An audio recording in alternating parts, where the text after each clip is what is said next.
I'm a businessman, yes, I'm an entrepreneur. Ooh, yeah. I'm a businessman, yes, I'm an entrepreneur. Ooh, yeah. I'm a businessman, yes, I'm an entrepreneur. I'm a businessman, yes, I'm an entrepreneur. Ooh, yeah.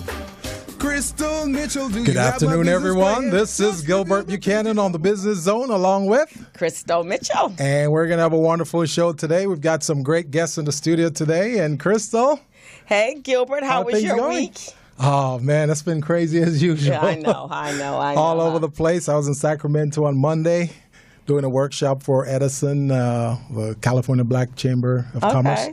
It was great. We had about 25 people in that workshop. Okay. It was wonderful, and they loved what we were putting down. So. Oh, fantastic. Was that the EDGE program? That's the EDGE program. And as a matter of fact, they just gave me about 3 other assignments. Oh, really? Yeah. Oh, they loving you, huh? I'm pretty excited. I'm looking at the evaluation forms, and I'm seeing some great reviews. I'm going, wow, I guess I'm not doing so badly. Oh, you're good. You know you're good at what you do. So I can't wait to do your workshop on the 22nd. That's next week, we're right? We're looking forward to it. And we had our breakfast mixer on Tuesday. Oh, yeah? And everybody's excited. Good. We had about 40 people there. So we're going to twist their arm, and they're going to be forced to come sit in the room with the 26 people. Oh, that's great. That is great. But, everybody has a problem with the networking thing. Yeah, well, see, a lot of small businesses, they don't understand the value of some of these events because they've been to many of them and they're not so great. So they figure more or less, well, I don't need to go. Right. But once they come to our event, then they see that it's totally different. Yes. And it's not the regular run-of-the-mill type networking event. So... Yeah, I can't wait. And it's important. A couple of things happen, from a network standpoint. So yesterday I was in the supermarket, and this young lady I knew from a Zumba class, from my Zumba class, not the one I'm in now, but one I was in before. Yeah. And she come running up to me, oh my God, I've been seeing you. Oh my God, you're like a celebrity. You're like, okay, dial that down a little bit. But it was so funny. And then today I went to the National Association of Women Business Owners, the leadership luncheon. Oh, wow. A house full of women. Yes.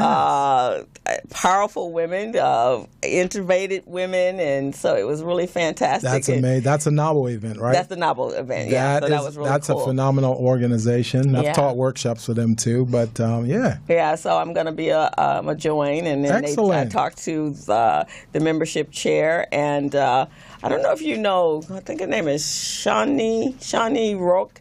She is with a company called Redmond Industries. She's now the new incoming president. Oh, no. She's an African-American woman. Shawnee, I think it's Shawnee. And so she's also on my Facebook. She's a Facebook friend. Oh, good. So I'm going to work on getting her on the show. That's what I'm talking about. Because I got some connections that are close to her. Oh, yes. And so her on the show, and the membership chair is going to come on the show. Yes. And who else did I talk to?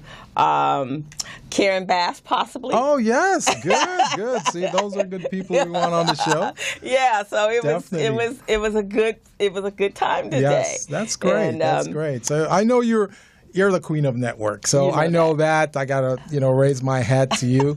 When it comes to networking, you pretty much put it together. You make it happen. Yeah, so I come in there with a plan. Yes, and these people, they respect you because they know what you're about. Yeah. Yes, so that's great. When I talked to Nabo, when I was talking to her, she, speaking, they didn't have an opportunity to speak there. Mm-hmm. And then, I'm with this group, the Bella Network. Yes. So we're about 755 strong now. Wow, that's amazing. I know, We got to get some of them on the show. We do. So the founder, Alicia, was here. Yes. But she works with Northrop. Yes. And so she works with the supplier diversity of Northrop. So she was working with them because they were a big sponsor. Yes. And then Deborah Flint from the airport, she was there. So I'm going to see if we can work on getting her in the show. We definitely got to do that because I've been talking to a lot of small businesses, this week, and they definitely need to make contact with those folks. So we really want to make that connection. I mean, you and I are working on getting them business ready, contract ready, and bank loan ready. We want to put them in front of those guys so they can participate. Yes, definitely. Yeah, and I talked to a guy, and I was telling him about you and what we're doing. He's from Sempra, SoCal. Oh, what's his name? Gas. Vernon? Was it Vernon? Vaughn. Yeah, I know him. Vaughn, right? If you talk about me to him, he'll say, you know what? Gilbert owes me a sweet potato bread. I made one for him, and he just fell in love with it. Oh, really? He's in love now. He was excited, so he wants to come on the show, and we get Rodney Potts on the show. We definitely want him on the show. And then Dave Ford, he's with Edison. Yes. So he spoke at the Breakfast Mixer on Tuesday. Oh, great. So I told him I want him, and I want somebody from the Supplier Diversity on the show. See, you're doing some great things. Yeah, this so is wonderful. By August, we're going to have all those people on the show. See, for those of you who are listening to the show for the first time, first thing I want to do is to tell you a little bit about our show. Our show is a supply diversity platform which brings small businesses together with supply diversity contract providers. And Crystal and I, we've been doing some great things over the years to help these small businesses to become business ready, contract ready, and bank loan ready. And what you guys probably don't know, it's our anniversary. Oh, yeah! Yay! Next month will be 1 year that we're on the air. 1 year we've been on the air. Crystal and I. And Crystal, you might want to tell them a little bit again about your vision, how we got started. It was Crystal's vision and dream to have a show. Yeah, planted the seed. I was on Mother Love's show. Yes. And so I had such a fantastic time. So when I came away from the show, Barbara Lindsay called me because she was kind of instrumental in getting me on the show. Yeah. And she called. She goes, "How was it?" I said, "It was absolutely fantastic, Barbara. I want to do that." So she pinned me down and she said, "So when do you want to do it?" Like, what do you mean when? I don't know. Hey, this is just the seed part. I got to sow the seed. So she says, "No, give me a date right now." And I went, I don't have a date, and so she kept pinning. So it actually was July 8th last year when I was on the show. So I said, okay, July 8th. And so that was it. I put it down. And then this lady here, Felicia, came. Our producer, she came to the RBD meeting, and she did not let me go. She kept calling and coming and calling and coming until I came into the studio, and we sat down. I talked to you, and we said, like, okay. So she says, what date? I said, I don't know. We need about a month to market, and that month was July 8th. And so Barbara, when I sent out the first promotional material, which, by the way, popped up, you know how in Facebook they give you the memory stuff? So that particular piece of marketing material popped up today, and I put it out there. Amazing. And when she got it, and she says, July 8th, she called me. She says, Krista, do you remember the date? I'm like, no, Barbara, I don't remember the date. She goes, it was July 8th. So I manifested it 1 year. Phenomenal. Yeah, so the affirmations, which we're going to talk about today, affirmations work, man. Oh, for sure. And that's why we got to celebrate next month. I know Crystal is going to be out of state. She's going to be doing some phenomenal work out of state. But once you return, we definitely want to have a big anniversary party. Maybe it will be a mobile party in the field. Yeah, we'll. So we want to do that to recognize this show and the small businesses we've been helping since then. Exactly. Yes. And the guests, everybody that helped make our show successful. Yes. So, because we're appreciative. Everyone, we're really appreciative for those of you that have been on the show and have been guests for the show. Nolan Rollins, he from the Urban League, the president of the Urban League, he kicked it off. He was our first phenomenal guest. And actually, one of the highest rating viewed shows that we've had. So that we're just so appreciative to him, and then everyone else that's been watching the show and subscribing to our YouTube channel. So we just want to thank you guys, and hope you continue to watch us, and hope we continue to bring you quality information. Exactly. And for those of you who are listening who want to tune in and speak with us or speak with our guest today, our number here is 323-293-3375. That's 323-293-3375. And if you want to log in and tap into us live, it's morrismedialive.com. That's morrismedialive.com. Right. So, Washington. Oh. Been a little wild this week, huh? Oh, it's getting crazy. It's getting crazy. It's a wild ride. You know, I expect a lot of crazy things out of there. The thing that scares me the most are the programs affiliated with small businesses. Yeah. Those things scare me. I really don't want them to cut those programs. Seem as if they're going to cut a lot of those. You know, the MBDA, we spoke about those, right? Right, exactly. Minority Business Development Agency. They're cutting, I think, about $12 million out of their budget. Wow. They don't really have a large budget. No. They had like $38 million last year. This year, they're going to have about 32.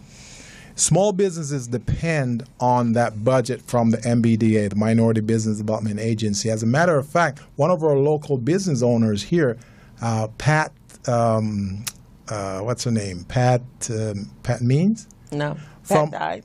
Pat was PR. She was marketing. Yeah, she has a company, an electrical company. Oh, okay. Pat Watts. Pat Watts. Oh, there we that's go. okay. Pat Watts. That's good. Yes. Thank you, Pat Watts. So she has a company, and she was featured on MBDA. If you go on their website, you'll see her on there. Okay. So wow. she's gotten help from that program. So the small businesses around here are getting benefits from that. So we don't want to see that program go away. No, we don't want to see that And that's at all. why, you know, it bothers me when I hear those crazy things going on there in Washington, because a lot of people, they don't understand the value of small business. Yeah.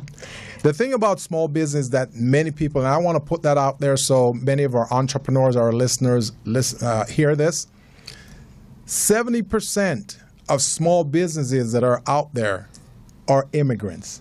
70%.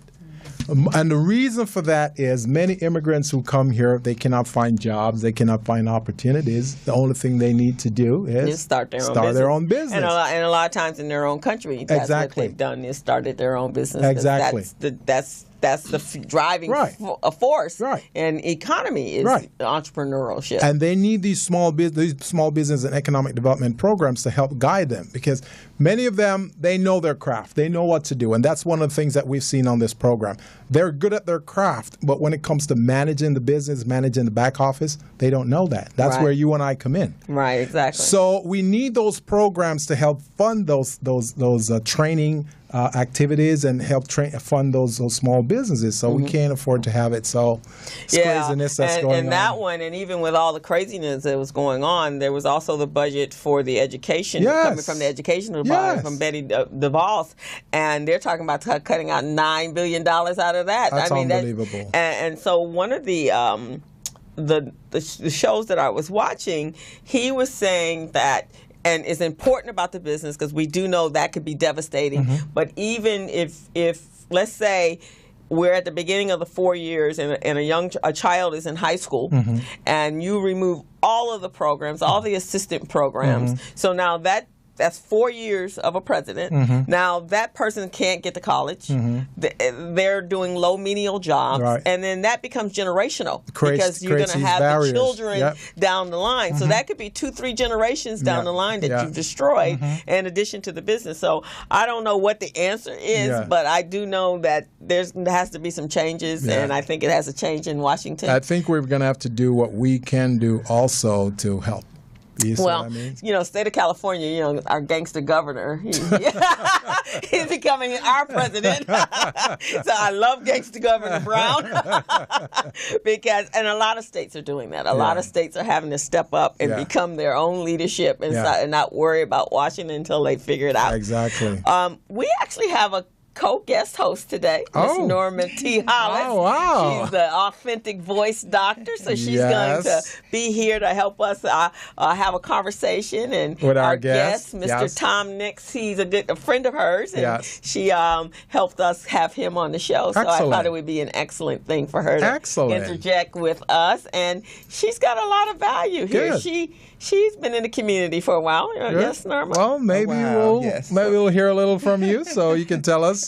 So why don't you share that great news you just shared with us? Oh, wow. Give me my announcement. Yeah. Are you ready to make it to the world?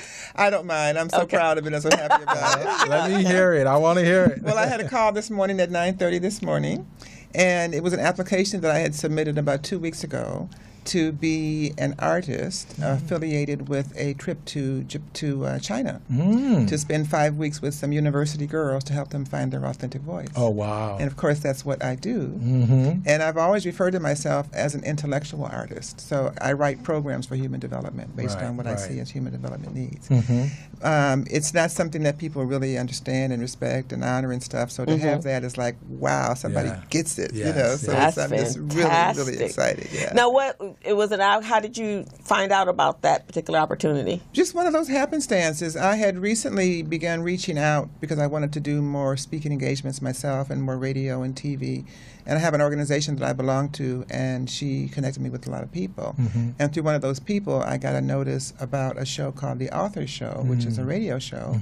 And I got on there, and then they just did a blast. They said, I just happened to see it because I don't even see everything, But one of those blasts saying, opportunity for writers for this China thing. And I said, let me check it out. That was meant for you. It was that was meant for you. Yeah. And that's so funny that you said that, because today on Facebook, when I was at the luncheon, I was going through Facebook because I was making an announcement that we were going live.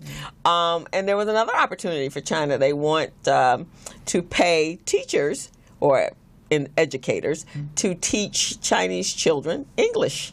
Oh, wow.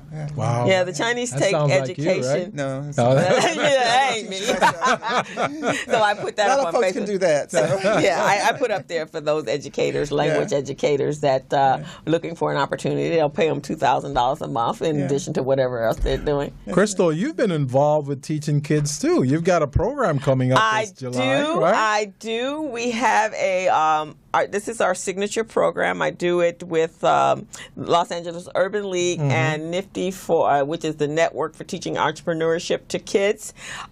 We have a biz camp, a 10-day biz camp, starting July 10th to the 21st. And I'm one of the certified teachers, and we're going to have 24 children be with us 8 hours for the day for the 10 days. You're going to be fully engaged. I'm going to be fully engaged in Urban League's new smaller office. We used to have a big building. And so we're really excited. Our sponsor is American Airlines. So American Airlines is going to provide us with a problem that they're experiencing. And the kids are going to provide the solution, and then they're going to create a business out of that solution, and then they will complete a business plan, and they will do a live pitch, a Shark Tank type pitch before the judges, and then after that, they're going to compete for a cash prize. And maybe our next guest could talk to us about how he can help to fund some of those programs. Well, that would be great. In fact, today when I went to the luncheon, I met, I think there was 15 girls that came from the program. The Nifty program is actually held throughout the year at schools, through our LA Unified Schools. Yes. But that's a 9-month program. We take the 9-month program and we condense it down into the 10 days. Yeah. So these kids are awesome if they come out with a business plan. In 10 days. Our adults don't even do that, right?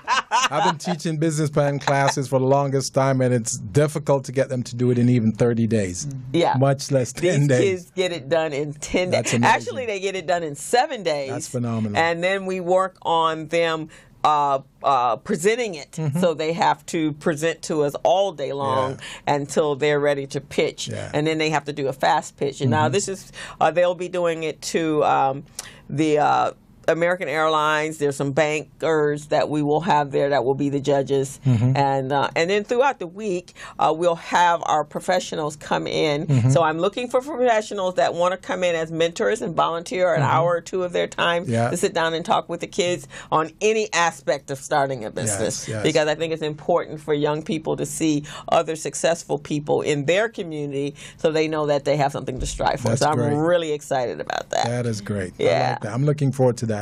Yeah. Really would love to help out, but I'm thinking that I'm probably going to be in Vegas around about that time. Yeah. And it's going to be touch and go, because I was just told that, I just completed that eight-week training program for contractors in Vegas.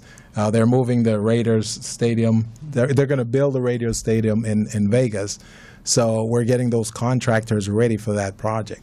So it's phenomenal, and it's huge dollar amounts, and all the casinos are chipping in as well. Okay. So the graduation is going to be in July. Not quite sure exactly what date yet. The organizers will tell me.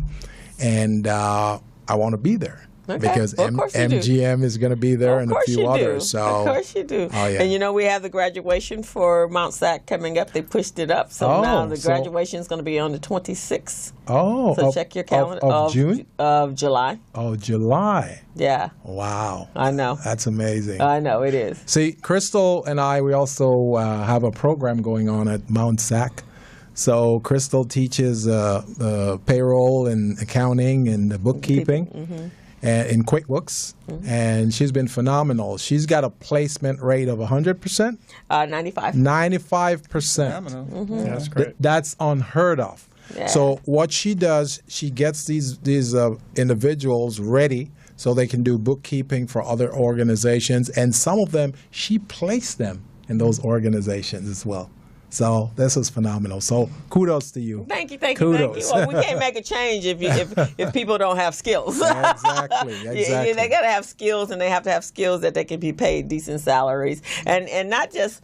One, they're getting my expertise for being in the bookkeeping and accounting field for the last 30 years, but I also give them scenarios from my consulting business, because I've actually done books for every kind of company that has been there, every industry, from mom and pops to Fortune 500. So they're getting what I would be doing if I was the bookkeeper for that particular company. Right. So they're getting that, and then the other phenomenal part is the part where they're being taught how to use Excel, but from an instructional point, from pivotal tables. I didn't even get that. I mean, I couldn't do what they're doing, learning, and so I think that's amazing, because most of us in the business world kind of did a blind method, Braille method on learning how to use Excel, right?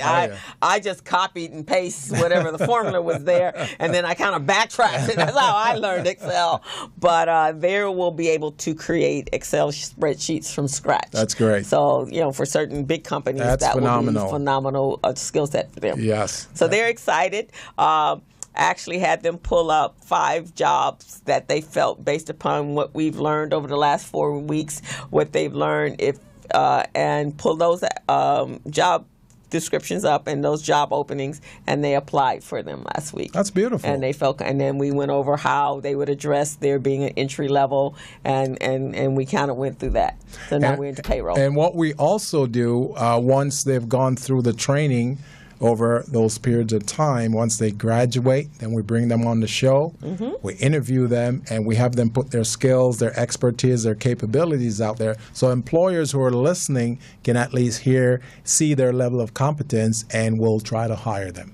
So it's a great partnership that we've got going with Mount SAC, the county, and ourselves. So that's my rewarding. The 2 things that I really find pleasure in is the youth program, anytime working with kids, and then the Mount SAC program for the last couple of years has been extremely rewarding, and just the results. Yes. And that these are people who can now take care of mostly women. I do have one male every class, but mostly women with small children. And we talk about looking for a career, not a job. Right. So that and cultures that will help them go back to school and continue on if they want to go further into the accounting field. Excellent. Well, we're at the bottom of the hour right now, so we're going to go ahead and take our break. And we'll come right back with our guest in the studio. And you're going to hear some phenomenal things, small businesses. You're going to hear some phenomenal things from him that may help you to elevate your business to the next level. So let's take a break. You're on the Business Zone. All righty. See you guys in a minute. Hello. Meet Larry. Larry is a general contractor. Larry is very good at his craft, but Larry has a very tough time managing his paperwork because he is busy taking care of his clients' needs. Larry just cannot find his important business documents when needed. Larry is also being passed over for bid opportunities from prime contractors because he is perceived as not ready. He doesn't know where his business license, certifications, insurance, and other key corporate documents are located most of the time. Lucy owns an auto body and collision repair shop. and has been using a business management and procurement assistance program called Small Biz Pro to keep her business organized, business ready, contract ready, and bank loan ready. Small Biz Pro is a 3-in-1 cloud-based business management, procurement, and market research assistance system designed to help businesses become business ready, contract ready, and bank loan ready. It also provides back-office operation solutions for small businesses.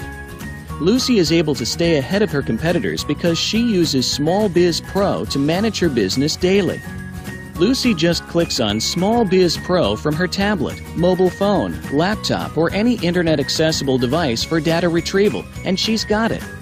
Lucy introduces Larry to Small Biz Pro, and now Larry is more organized and can now find all of his documents and new bid opportunities in seconds. Larry now saves $120 in labor costs for each missing or misplaced document. Just simply go to your web browser and log into smallbizpro.net and register today for a limited 30-day free trial offer. Services start as low as $1 per day. Let's put the competition out of business. Small Biz Pro. If you stay ready, you don't need to get ready. Register now at smallbizpro.net and begin saving money. Email info@smallbizpro.net or call 626-533-1186.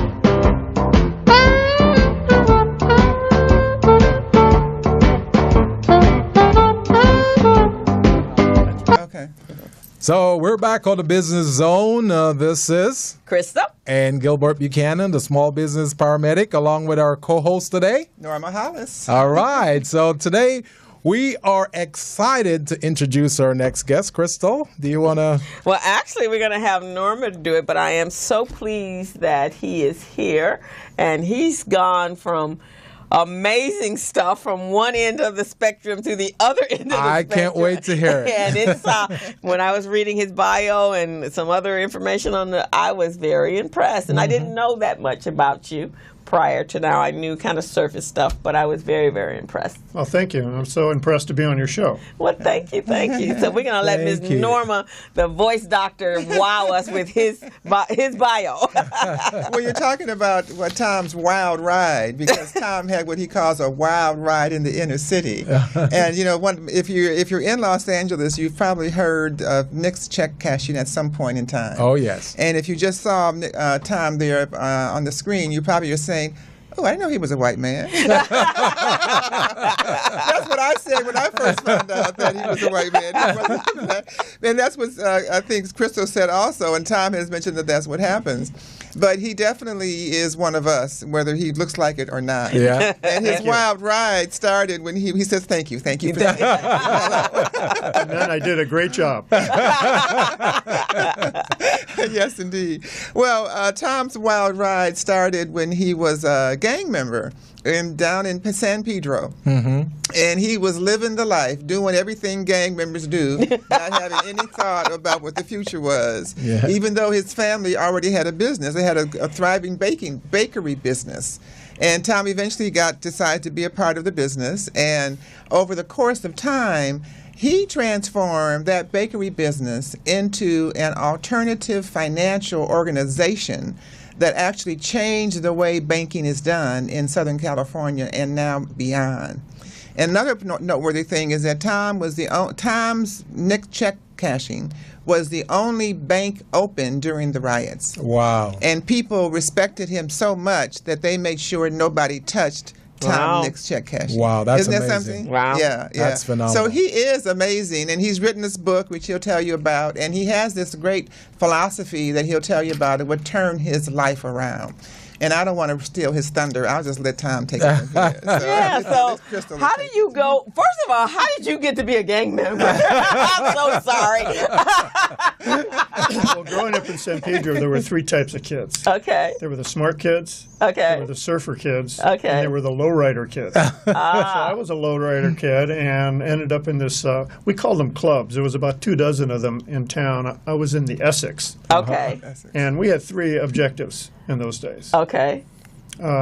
Get drunk. Important. Okay. Get lucky with the girls. Okay. And fight anyone that looked at us in a hostile manner. Okay. So I had dozens and dozens of fights during those days, and I was good at it. And I liked it. So it was different than the gangs of today. Right. That was different. Yeah. Yeah, a little different. But the point is, it was probably not quite a wholesome way to grow up. And, when you're a product of your environment. Mm-hmm. Right. And one of the things that was transformational for me was the fact that I was able to go to USC. Okay. And I was a football player. I was captain of the football team at San Pedro High School. Played 1 year as a Trojan. Mm-hmm. And actually, my dad opened our family business the year I went to SC in 1966. Oh, okay. With his life savings of $1,200. Wow. Yeah. That's amazing. And so I worked, after that first year in football, from that point on, I worked 40 or 50 hours a week, full-time in the business, graduated in 4 years. And, our process started to build our little company. Originally as a baker distributorship, that evolved into a mom-and-pop grocery store. Okay. That's where we learned how to cash checks. Oh, okay. So we had this brainstorm. Mm-hmm. What would happen if we opened a freestanding drive-through check cashing facility? Never been done before. Mm-hmm. And we did that in 1978 on the corner of Imperial and Figueroa. Mm. Oh, okay. In 1 year's time, we were cashing $1 million a week in checks. Wow. So did you have to be FDIC certified or registered? No, we were not a regulated business at that point. Okay. But one of the things I want to remind your viewers, especially because they're business people, is the foundation of any business is to find a need and fill it. Right. I don't care what your product, service you're offering, you're filling a need. Mm-hmm. And we had tapped into this incredible need. Mm-hmm. So in '79, we sold the market, opened our second store. Mm-hmm. We developed our strategy of providing fast, friendly, courteous service at a fair and reasonable price from locations that were clean, well-maintained, and professionally staffed with people that lived right in the community. Mm. And that was a big departure from the few check cashers that were around that Right, because there wasn't too many though, was it? There wasn't. Okay. So tell me how that worked. Someone comes in with a paycheck or any check? Payroll or government check. Payroll check. We didn't cash personal checks. Okay, good. So they come in with their checks. They said, can you cash this? I don't have a bank account. And then you give them the face value on the check? We would charge them a service fee of initially 1%. Yeah. Then it went up to about 2.5%, a little less than about 2.2% over the 40 years that I owned the business, or 30 years that we opened the check cashing business. Mm-hmm. But it's a service business. Mm-hmm. So people would come in, they would present their check, we'd charge them a small percentage of the amount of the check as a fee. Mm-hmm. To offset that cost, we would provide them 5 free money orders to pay their bills. Wow. Now, a money order at a bank in those days was like $3. Yes. And, the average check that we cashed was $300. So it was a $6 fee at 2% to cash that check. Mm-hmm. Mm-hmm. And I guess at 1%, a $6 fee. But they'd get to offset that with the money orders. With the money orders. Mm-hmm. That's amazing. And then we sifted and sorted and figured out what else can we do to provide service to the community. Yeah. So, of course, we had Western Union, later MoneyGram. Mm-hmm. As I was telling you a little earlier, we were one of the first people to distribute the prepaid MasterCard, which gave people for the first time an opportunity that didn't have a bank account to be part of the mainstream. Mm-hmm. They could reserve a room, they could reserve a rental car because they had a credit card, a MasterCard. Right. Now they had to send the money in. They didn't send it in. They came into NIX and gave us the money, and then we would put it in the system and go in. But the key point is that we use that strategy, along with our business philosophy, which we'd had from the start of the business, our philosophy was to go about business with a high level of integrity, a strong sense of fair play, compassion, and being an integral part of the communities we serve. So coupling that philosophy with our strategy, we were able to grow the company to 55 locations, 450 employees, and we served hundreds of thousands of customers every month. That's amazing. Satisfied customers. That is amazing. Wow. It was really something. That is amazing. And it's interesting because I came here in 75, but I was still in school. So 78, I didn't know any of that stuff was going on. I don't think I'd even ever ventured further past Crenshaw at that age because we lived on the west side. But as I started in business, though, I never knew, one, that it was offset with, because I had read articles that, about the predators that were in our communities, and that's kind of the banking, I guess, fault, because they wanted us to feel that way. And that's what I had always heard about those. And I think I've only been in on NIX maybe twice, and I think I did a money order. I took someone there to pay their utility bill. Well, I will tell you this. In the beginning days, there were a lot of predatory check cashers. And I spearheaded an effort to regulate the industry. Okay. Which capped the fees that people could charge. Right. Required that they post their fees in a conspicuous manner. That's great.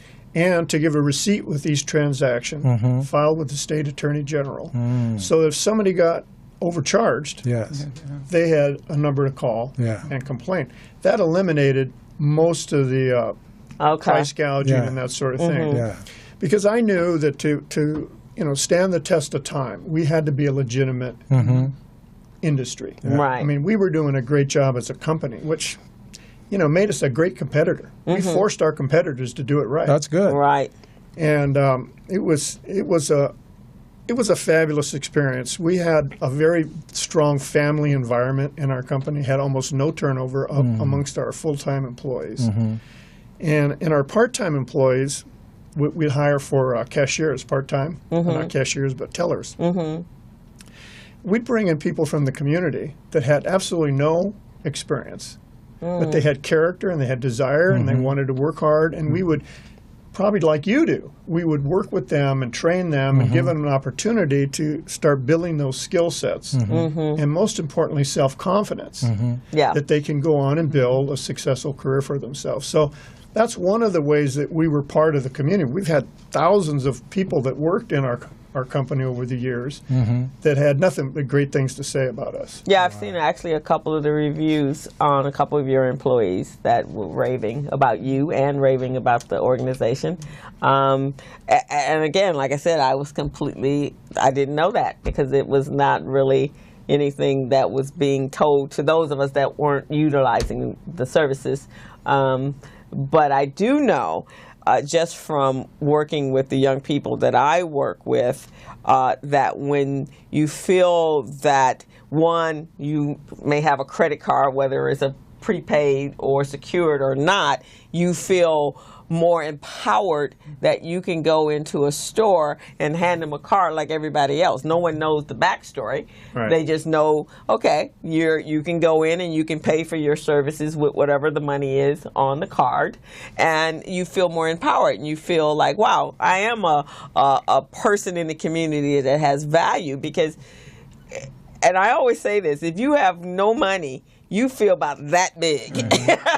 Even if there's a check coming in next week, you still feel that big. When you get your check the following week, then you can hold your head up and feel your shoulders. So, wow, that's phenomenal. See, one of the things that really touches me about what you're saying, I'm the type of person I'm an advocate for small business. So I do whatever it takes to help those small businesses so they don't get taken advantage of or anything like that. And what I'm hearing from you is so noble. This is just phenomenal. I like the things you've done for small business.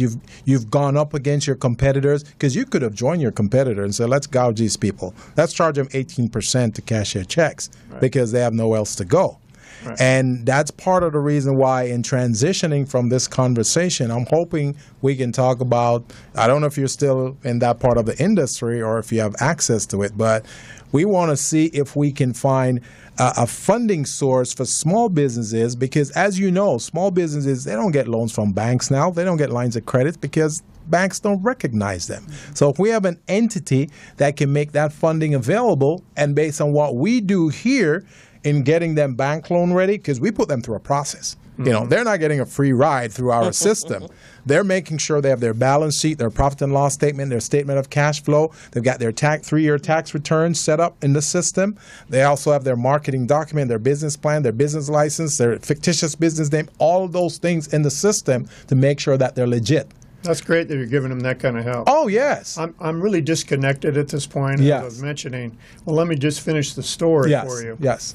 One of my missions with my business was to create full service over-the-counter banking right at the NIX location, where consumers could come in and they could either choose the alternative financial services that NIX offered or full service over-the-counter banking. And whatever product fits your needs the best at that point. And our first stab at that was with Union Bank. We provided a streamlined type of banking where they could come into NIX, a customer could, and apply for a Union Bank account, get an account, and they would use the full-service ATM outside of the building to do the banking. Oh, I didn't know that. Yeah, and we had 36 of our locations that were set up for that. Okay. But in 2007, I finally accomplished my mission when I sold our company to Connect a Federal Credit Union. It's the old Hughes Aircraft Credit Union, and which is a bank. Right, Credit exactly unions what it are is. basically a bank. And so they then provided full service over-the-counter banking at NIX. NIX check cashing is now called NIX Neighborhood Lending. Oh, wow. They still have the NIX in there. That's I'm proud beautiful. to see that. Yeah. Okay. But they've changed the name of the company. But the success of our company, starting with my dad's $1,200 investment, we sold the company in 2007 for $45 million. Oh, wow. Fantastic. And that's after making millions of dollars during that period of thing. Right. And not only making money, having passion about doing something good for the community.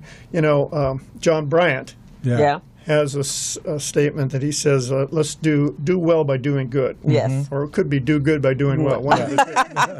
I think it's the first. I think it's the first one. But the point is, if you can figure out how to deliver a product or service in a way that is respectable and honest and gives people value, value enough that they're willing to pay for that service, that allows you to make a profit, everybody wins. Exactly. Yes. And that's kind of the experience we had. Yes.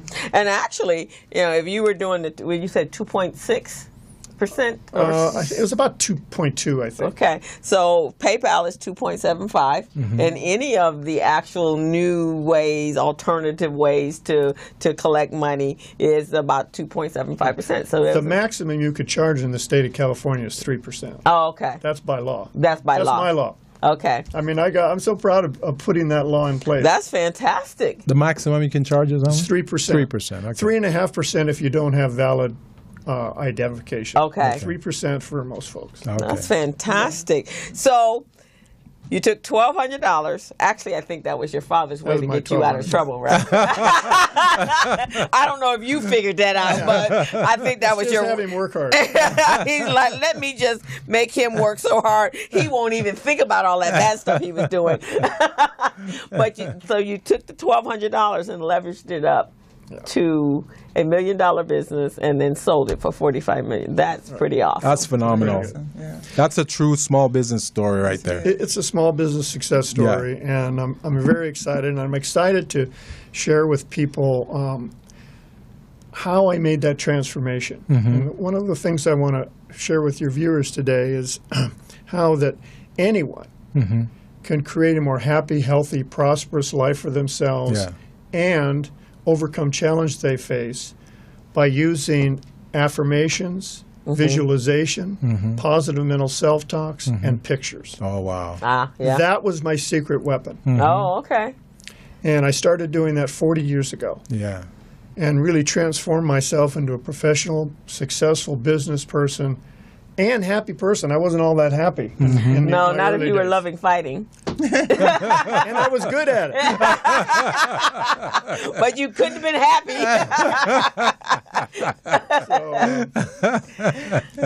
So how did that happen, though? How did you? Who introduced you to that? Well, a friend of mine inspired me to listen to a book on tape called Think and Grow Rich by Napoleon Hill. I love that book. That's one of my favorite books. Every person, but particularly every business person, should read that book. Yes. Yeah. Yes. And you can get that on Amazon.com. Oh, yeah. Yeah. I love that book, Think and Grow Rich. Mm-hmm. And then there's a new one, Think and Grow Rich, A Black Choice by Dennis Kimbrough. Oh, really? He added that component to it for the African American population. Great. But excellent book. So that really got me started, and it really launched me on a crusade to figure out how to be happy, how to be successful. And I listened to dozens and dozens of self-help tapes and went to seminars. For about 10 years I did this. Mm-hmm. And as a result, I came up with what I call life's key concepts. Mm-hmm. Okay. And it's these 10 concepts that I use personally and that I trained in my company. Mm-hmm. Once you got to be a senior teller or assistant manager or manager, you went through Tom's class. Mm-hmm. Okay. And my class was to teach you how you could be as successful and happy as possible using these 10 key concepts. Mm-hmm. Okay. That's and great. what we learned early on is the more you contribute to the well-being of your team, Mm-hmm. the more they contribute to the well-being of the company. That's true. And so we invested in our people in many ways, but that was one of the major ways. And now I want to share that with whoever will listen. Right, right. Because it's the secret juice that will help you transform your life. Mm-hmm. Everybody wants the same thing, happy, healthy, prosperous life. Now, what that means specifically to different people is different things. Yeah. But we all want to be happy, prosperous, and healthy. Yes. And you can do it with these 10 key concepts. And I have a free copy for them. Oh, wow. Okay. So All do you right. want to share those 10, or do you want them to get the copy? I want to talk about the first one because it's very complex. Okay. But I want to tell your viewers to go to nixland.net. So that's N as in November, IXLAND.net. And look under the About the Book tab, and you will find an icon there that says Life's Key Concepts. Touch on that, print it out, and you've got it. 10 concepts, 9 of them are very straightforward. And if we have time, we can talk about those also. The first one's not straightforward. The first one is really the one that I started learning about with Think and Grow Rich. And then 11 years ago, a gal named Linda Byrne came out with a video called The Secret. Oh, yes. Have you seen it? That's another must-see. Yeah. 45-minute. You can watch that for free on Netflix. And if you don't have Netflix, go to thesecret.tv and watch the film. It's $2.99 to watch it.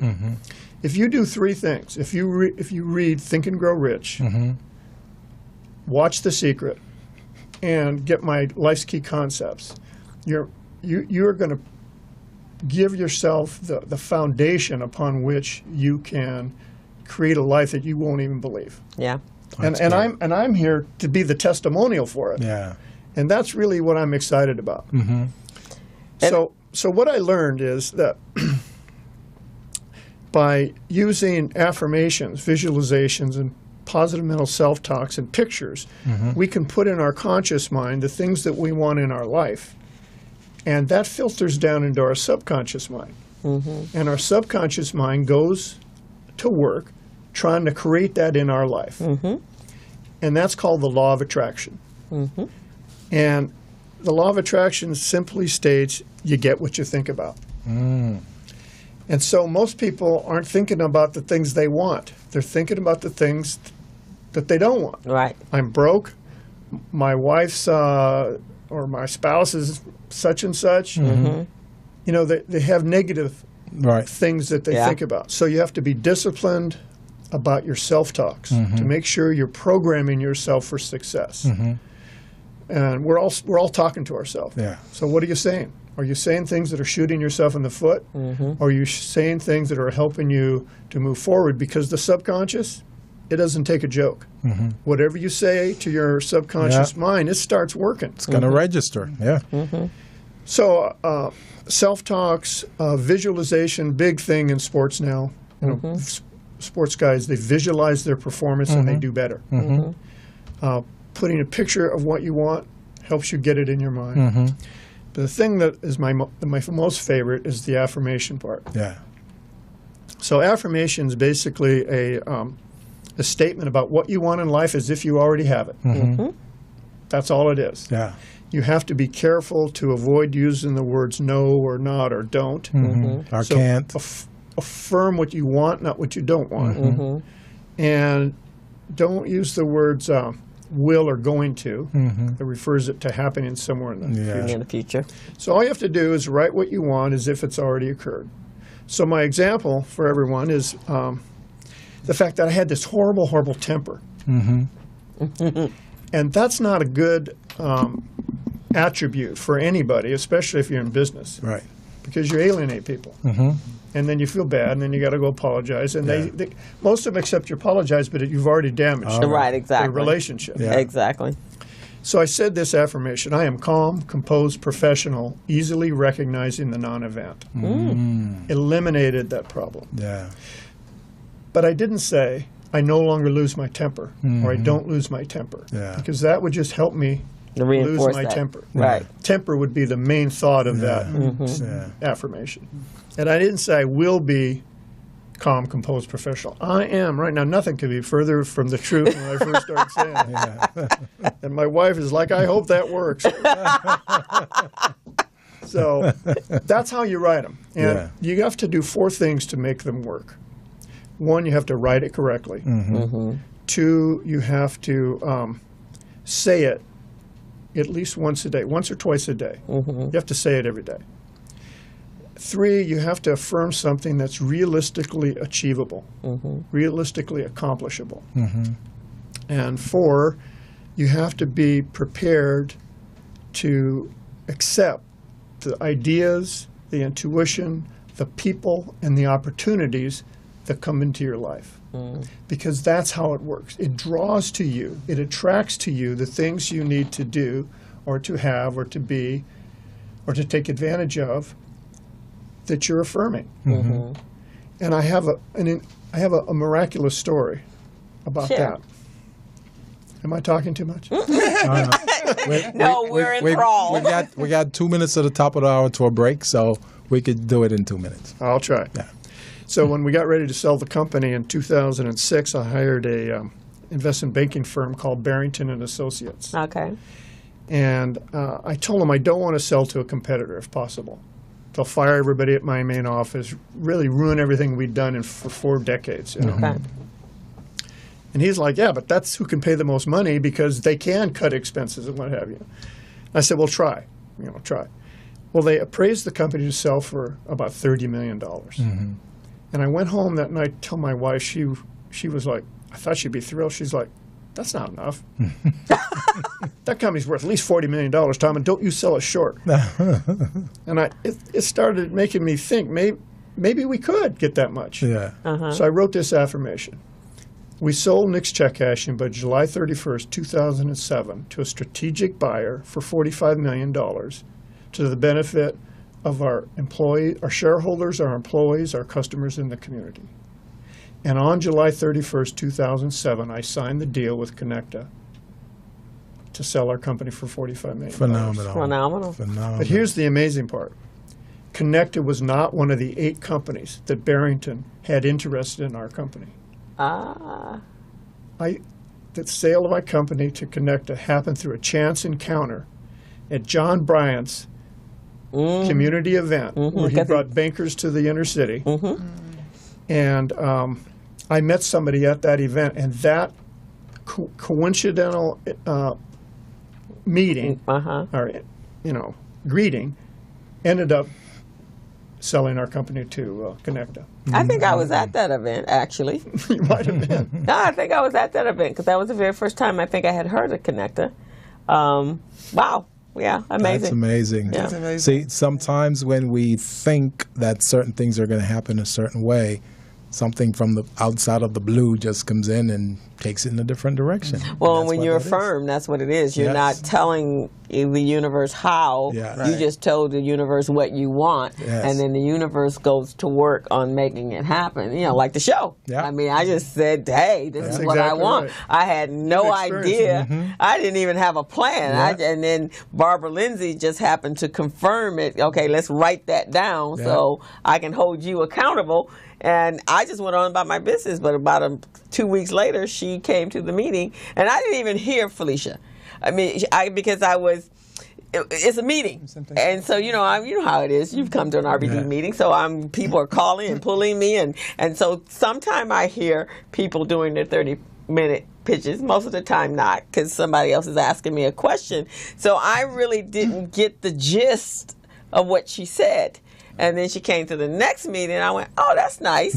And then again, like I do, networking. Hey, you guys should really look at her studio, not me. Let's go ahead and take a quick break right now because we're at the top of the hour. This is the Business Zone with Crystal. and Gilbert and our special guest today. Norma Hollis. And we'll see you shortly. Hello, meet Larry. Larry is a general contractor. Larry is very good at his craft, but Larry has a very tough time managing his paperwork because he is busy taking care of his clients' needs. Larry just cannot find his important business documents when needed. Larry is also being passed over for bid opportunities from prime contractors because he is perceived as not ready. He doesn't know where his business license, certifications, insurance, and other key corporate documents are located most of the time. Lucy owns an auto body and collision repair shop and has been using a business management and procurement assistance program called Small Biz Pro to keep her business organized, business ready, contract ready, and bank loan ready. Small Biz Pro is a 3-in-1 cloud-based business management, procurement, and market research assistance system designed to help businesses become business ready, contract ready, and bank loan ready. It also provides back-office operation solutions for small businesses. Lucy is able to stay ahead of her competitors because she uses Small Biz Pro to manage her business daily. Lucy just clicks on Small Biz Pro from her tablet, mobile phone, laptop, or any internet-accessible device for data retrieval, and she's got it. Lucy introduces Larry to Small Biz Pro, and now Larry is more organized and can now find all of his documents and new bid opportunities in seconds. Larry now saves $120 in labor costs for each missing or misplaced document. Just simply go to your web browser and log into smallbizpro.net and register today for a limited 30-day free trial offer. Services start as low as $1 per day. Let's put the competition out of business. Small Biz Pro. If you stay ready, you don't need to get ready. Register now at smallbizpro.net and begin saving money. Email info@smallbizpro.net or call 626-533-1186.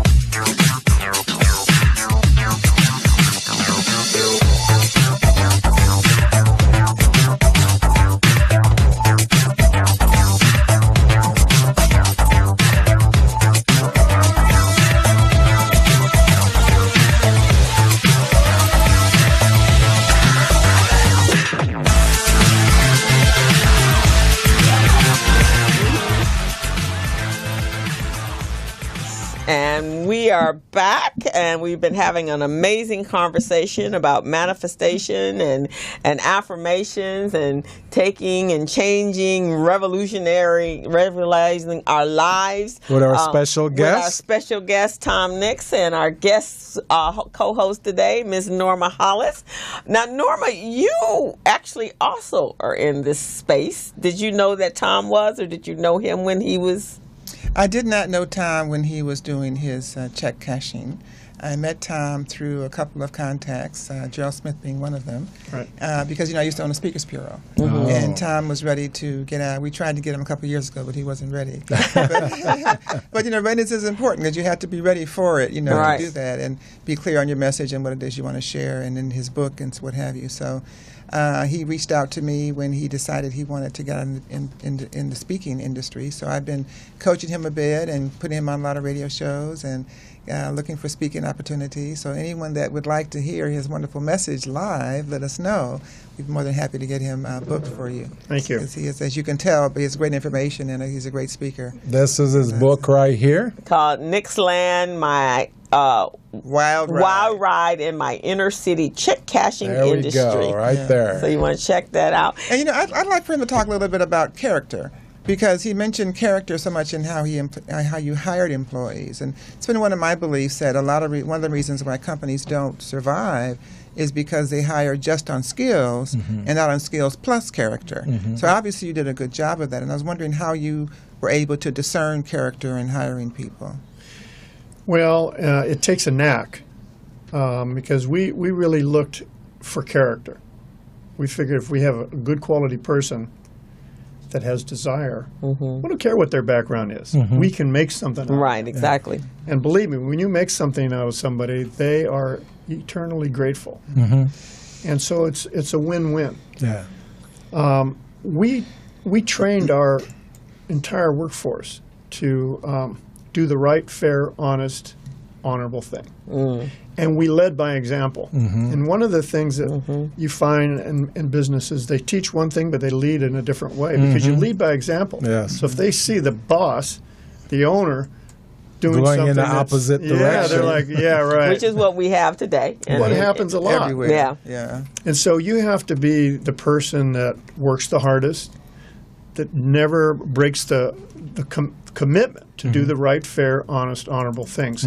We had this thing in our company. We said, look, to anybody that was in a decision-making role, we said, we want you to look in this hand and see what the best thing to do, what the right thing to do from everybody's standpoint, from your standpoint, the company, the customer, the vendor. Figure out what the right, fair, honest thing to do is. That's in your right hand. Right. Then look in this hand and see what you selfishly want to do. What's in your best interest? Right. And for whatever reason, maybe it strokes your ego. Identify those things. Look at those baths. Choose this hand, will you? Choose this hand. It'll pay off. And the payoff is that people will follow you, support you. They want you to be successful. And the vice versa. If you don't behave that way, if you don't deliver that in the way you go about your life, you're not going to get people to hope you're successful, to support your success as an individual. So it's very, very important, and I think lost to some degree these days. People think, well, I can cut corners, I can do this. The other thing we trained is that reliability matters. Say what you mean. Do what you say, show up on time, and return your messages timely. That's an incredible way to make yourself stand out from the crowd. Yes. So those are the kind of things that we would do to inspire our people to be the best they could be and do a really great job. Right. It's hard, though, to answer your question, it's hard to actually find somebody's character from an interview. But you do your best, you call some references, and then you've got to put them to practice, and you got to keep your eye out for when they show their true colors. Then you know. That usually come up within 90 days. Usually come up within 90 days. You got to pay attention. You got to be paying attention. And deal with it when it happens. Yeah, exactly. And I think also, sometimes you have a sense of discernment. You can kind of tell from just some of the vibes if you're connected to the feelings and the aura around a person, like, and then of course then you listen intently. I got that from dating. You got to listen to everybody intently, man, and listen to see if you heard any variations from what you heard when they first was wooing you. And if it repeats itself, then you know that's an affirmation. That's what they're really about. That first red light, like, let me watch this for that next light. Yeah, so I got that from dating. I didn't have that experience. I married my high school sweetheart. Oh, okay. Well, see, Crystal used to run a dating company, so she knows what's going on. If anything happens, I'll call you. Okay, yeah, that was actually my very, very first company, my first business with my girlfriend. One, I had just kind of left the corporate America, and I was really a lone writer as an entrepreneur. And it was so funny because today when I was at the novel, they were talking about how you could be lonely being an entrepreneur. And at that time it was, because everyone I knew were in corporate America, their 9-to-5 jobs. Here I just like walked away from it all, and my mom's like, benefits, what about benefits? I'll make enough money to pay for my own benefits. I can't do that anymore. And but I was by myself. So then I thought, wow, okay. And dating was an issue because I was meeting guys who worked for 9-to-5s and they didn't get it. Right. I work all night long and sleep late and all that kind of stuff. Like, okay, something's wrong with you, lady. Right. So it's like, okay, let's start our own dating service. My girlfriend and I. And then from that, we started a networking organization as well, because we realized we needed to bring the entrepreneurs to us. And we had to have a reason to do that, and that's what we did. So, but that you kind of learn that, and that's some of the things that we taught to people when they're dating. But you were lucky finding your high school. Yeah, I've been married 47 years in a couple of weeks. Fantastic. And at least 42 have been happy. Okay. Which 42? The first 42 or the last 42? We're gonna say it was the part in the front. Well, there's been a couple of rough spots in between. And you have 2 grandchildren. So how many children? Well, I actually have 3 grandchildren. Okay. And 1 on the way. Well, congratulations. So I have twin boys that are 10, and another grandson that is going to be 1 in July. Oh. And 1 in the oven. And it's a girl. It's a girl? I finally have some girls in the family. Girl. No, did you have sons? Someone's going to love me. Yes, I had 2 sons. Okay, so you're going to spoil this little one to death, huh? Don't stand a chance. Not a chance. So did you pass that on to your sons, that affirmation and positive thinking? And yes, I did. And I did it early on. Okay. Which meant it didn't really stick. I had them go to Dale Carnegie. Okay. That's another great course for people to go. Dale Carnegie program. And I had them do 2 or 3 things to get them ready. And even Dale Carnegie is like, they're only in high school. Why are they in here? I'm like, no, I want them to get this program. We sent every one of our managers through Dale Carnegie. That's fantastic. To invest in them. So, but, it was a little early because, then they went through the stage of growing up and it didn't resonate. Creating distance as boys do typically.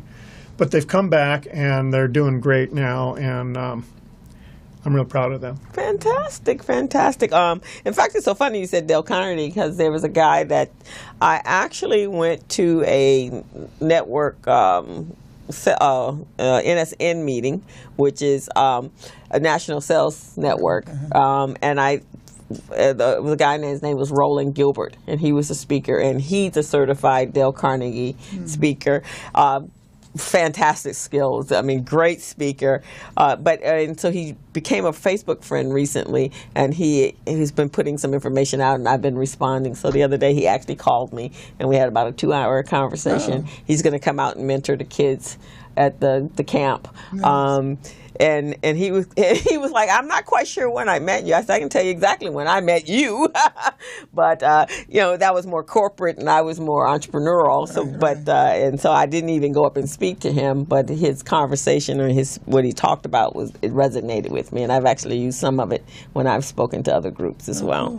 Small world. Right. We live in a very small world. So I know Melba Carter, Gerald Smith. We actually have a close relationship. And Norma, it's just, this world is very, very small. The older we get, the smaller it gets. Yeah, the older you get, the smaller it gets. So, Tom had some really challenging experiences along the way. He had a mob experience. So, did the affirmations help you with that? No. First of all, how did you get to the mall from California? Well, Guts helped me with that. So maybe the gang thing. Okay, so in this book, Nixland, My Wild Ride in the Inner City Check Cashing. Okay. It was a wild ride from a number of standpoints. One of them is what Melba is bringing up. Is Norma. I had Norma. All right. I had a assassination threat from the Chicago mob. Wow. And that was that was quite an exhilarating experience. I would imagine exhilarating might not be the word I'd use, but okay. But one thing I learned growing up is that you can't run away from a schoolyard bully. Right. Mm. So we fought back. Yeah. Okay. And I won't give you the detail. It's in the book. Okay. But we prevailed in the sense that I'm still here. Okay. And actually what happened, we were, the end of the story is we were on a riverboat in New Orleans. Mm-hmm. And one of the Chicago guys comes up to me and he says, well, Tom, you've made your point. He says, I think we should just go back to competing in the marketplace. I had a bunch of muscle with me. Yeah, you had your bodyguards. I had 8 bodyguards, or 7 bodyguards plus myself, and everybody was armed. Okay. Everybody had a bulletproof vest on but me. Okay. Why? Why not? Well, I didn't want to show any weakness. Oh, okay. You know. Okay. Here's a gang member, remember? Which was a good thing because when it was actually at a convention, a check cashing convention, when I showed up there, some guy walked over me, poked me in the chest 3 times, which is typically how you point out the guy that's going to be killed. Oh, wow. And he goes, gee, I'm surprised you don't have a bulletproof vest on. And I said, I don't need one. So the point is, I don't know if he was trying to scare me or what the deal, but they didn't. Okay. And so it was quite an experience. But also, we had an amazing experience during the 1992 Rodney King riots. Yeah, that was pretty profound. Yeah, and as Norma pointed out, we had customers that actually protected our locations. We had 26 locations at that point. Only 2 of them were burned. We were in several centers that were burned to the ground. We were the only building standing in that center. And we came to the aid of the city at the request of then City Councilman Mark Ridley Thomas, who called me at home and said, hey, we're not going to put an end to this until we get cash in people's hands. So that's actually a whole chapter in the book. Okay. That's a great story. I was just looking at that part. Yeah. Were you here in 92? No, I came here at 99. Okay. I was working in I was still in corporate America. I was working at a financial planning firm. I was in financial planning, and I actually was a member of FAME, Birthday ME Church. So Cecil Murray was really part of that whole. It was a core of people here in the city. I know him. That galvanized during that time. I was living in the Valley at the time. My mom lived in L.A. and it was my birthday. So I will never forget this because I couldn't get home to my family. Right. And I had to be in the Valley. And I lived in Sherman Oaks. So the company that I worked for knew I was very much involved in my church. I was a Girl Scout leader. I was a junior trustee. So they came to me in the firm and they're like, okay, we want to do something. So we're going to get on the phone. We're going to start collecting money because you're absolutely right. They needed money. So we were going to get on the phone. We're going to collect money. Now, the company was in West LA. It was in Bundy. And so, okay, we're gonna rent this big old huge panel truck, and so Crystal, call your church and find out what's going to be needed down there because you can see on TV that everything was all hell was breaking loose. And so we're gonna get this panel truck, and then tomorrow, and we're gonna get all these cars, and we're gonna go to Costco, and we're gonna buy all of this stuff, and we're gonna take it to your church. Okay. Okay. So I called my church and to my connections, they told me what they needed.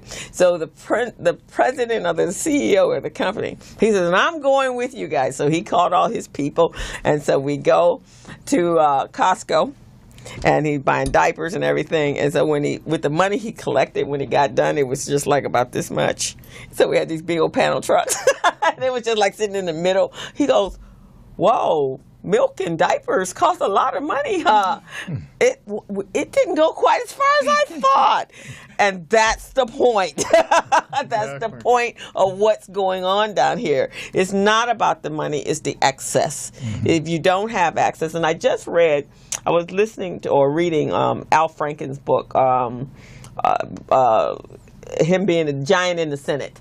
And one of the things he says, if you want people to pull themselves up by their bootstraps, but if they don't have bootstraps, they don't have straps, and they don't have access, then they don't have anything. Right. And then you just have disparity, and then this is what you get from that. And that was really what the 92 riots were. They were just so tired of hitting up against that wall and feeling like less than human and being treated like less than human, that was the outcome of it. Right. And I remember, and I was in the Valley, and I remember going to the supermarket, and now I knew nobody was coming from Los Angeles over the 405 into the Valley. That just was not going to happen. But you would have thought in the Valley that those people were getting ready to be under siege and that the apocalypse was going to happen. I went into the supermarket, all the milk was gone, all the water was gone, all of anything, the survival things were gone. And I had to laugh. I was like, they're not coming out of their neighborhood. That's why they're burning their neighborhoods, because they don't know how to get out.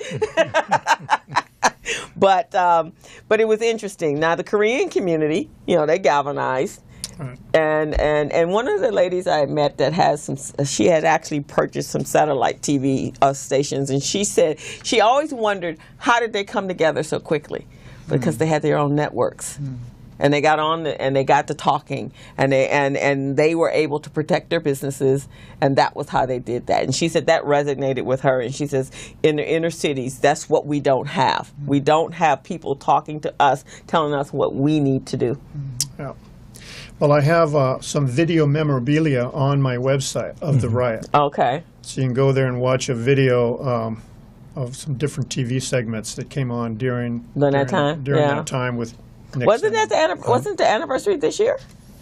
Was it this year? Well, it was 1992. Yeah, 1992. I think it was May or June or April. Yeah. They sold. That was in April. Yeah, for Rodney King. Now, let me ask this question, Tom. I see here where you're saying how your relationship with Wells Fargo was strained. You want to tell us a little bit about that just before you got to Union Bank? Well, one of the nice things about my book is I've got all kinds of lessons learned. That's what I'm talking about. Most of them from mistakes I made. Yes. Well, the long and the short of that is we came up with another great idea, which is called our Store Within a Store program. Yeah. And we put a 12 foot by 12 foot kiosk into major retailers. Ralph's, Food for Less, Thrifties, Pick and Save. Remember Pick and Save? And we even had one at Shell Oil and a McDonald's restaurant. We really expanded the company during this period to 87 stores. But I overexpanded. I expanded too quickly. Yeah. And Wells Fargo sent me into workout. That was my bank at the time. Yeah. And so we were on the verge of going out of business. Oh, wow. Wow. During that period. And so it's really important for business people to take the measured risk. You have to take risk in business if you're going to move your company forward. Yeah. But you don't want to take too much risk. Right. That you can slice your own throat, which I almost did twice. Yeah. I did it earlier in my career also when I was in the Santa Claus business. We provided Santas to all the major malls. Right. And I expanded that thing too quick because I was going to be this and that. Yeah. And almost went out of business at that time too. Right. So I had to learn that same mistake twice. And as a result of that, we had 27 stores up in Northern California. I had to sell those off at a fire sale to save the company. Okay. And so it was a sobering experience, but one of those that that you learn a lot from. And that's one of the things that I believe in.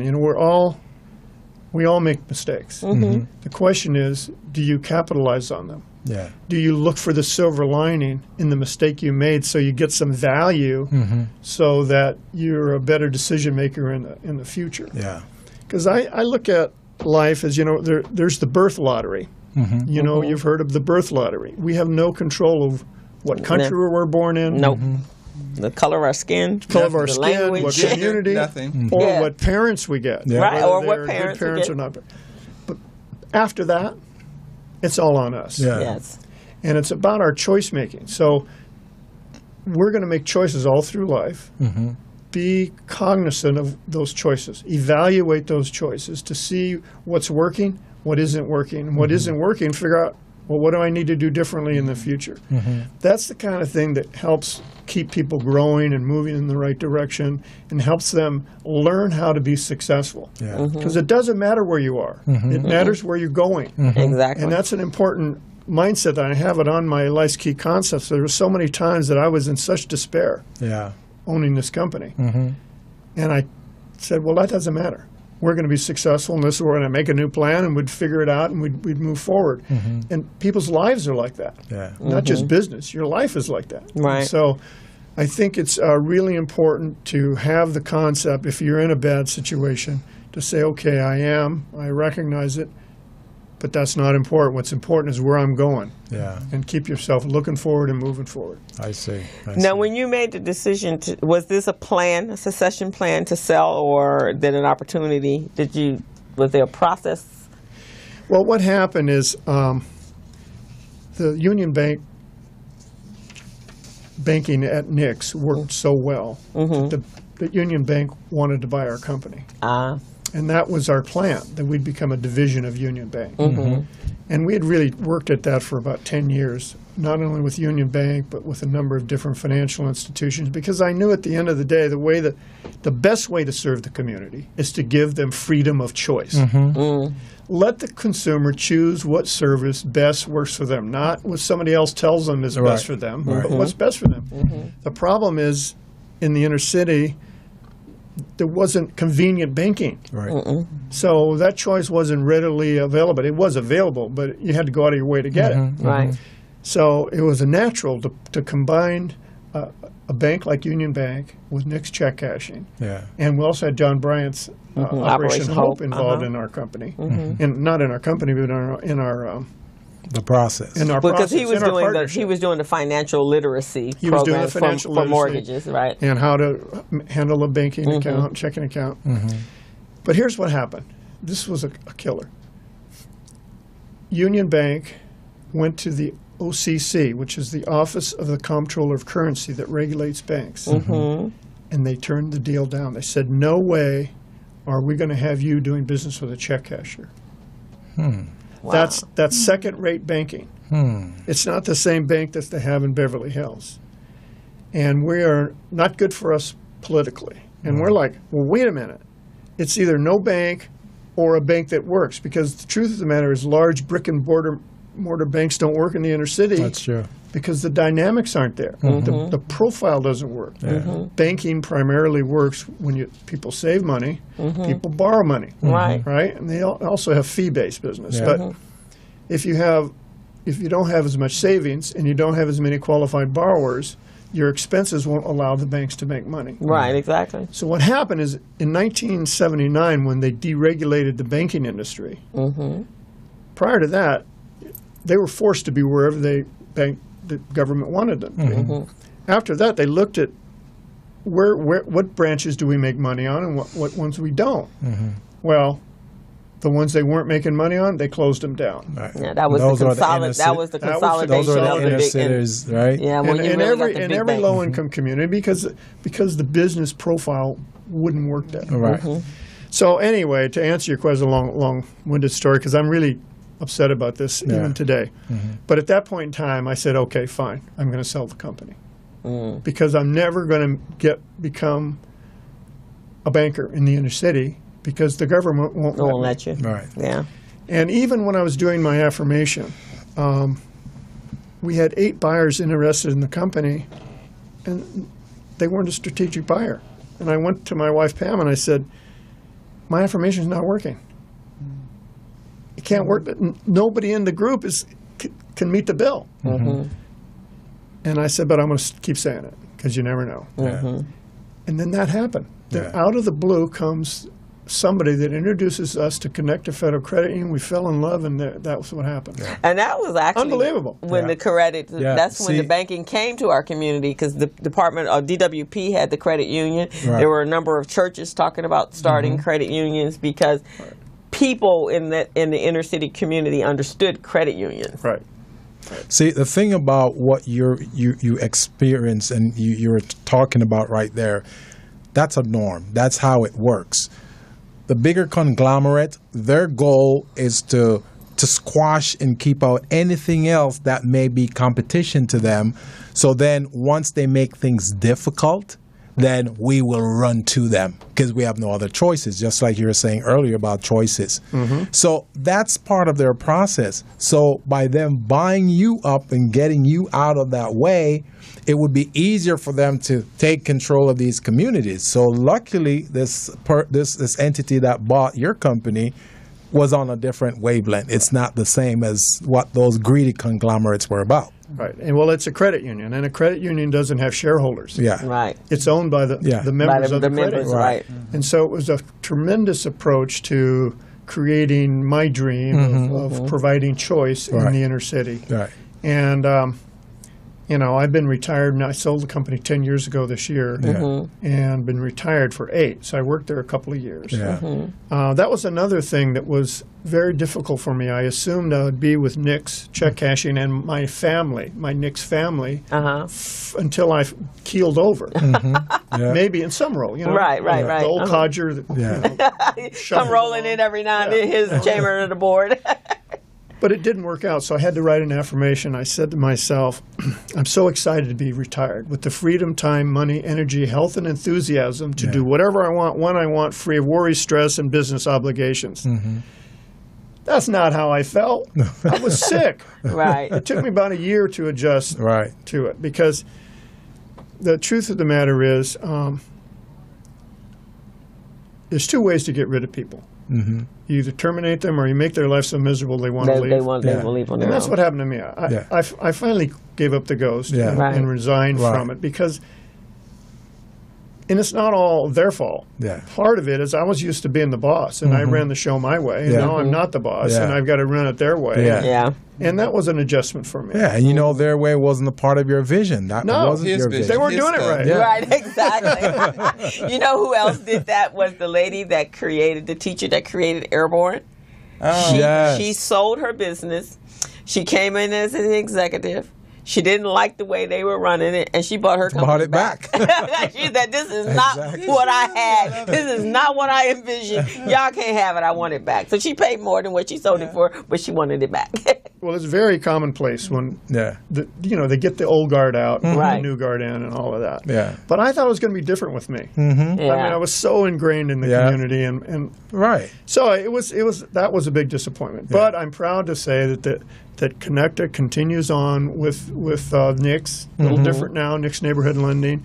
One of our hallmark programs was our annual food drive, where we feed 1,200 families every Thanksgiving. Wow. Connecta's still doing it. That's good. And so they're very involved in the community, as we were. We had a scholarship program for decades, and they continue with that program. So they are a good company.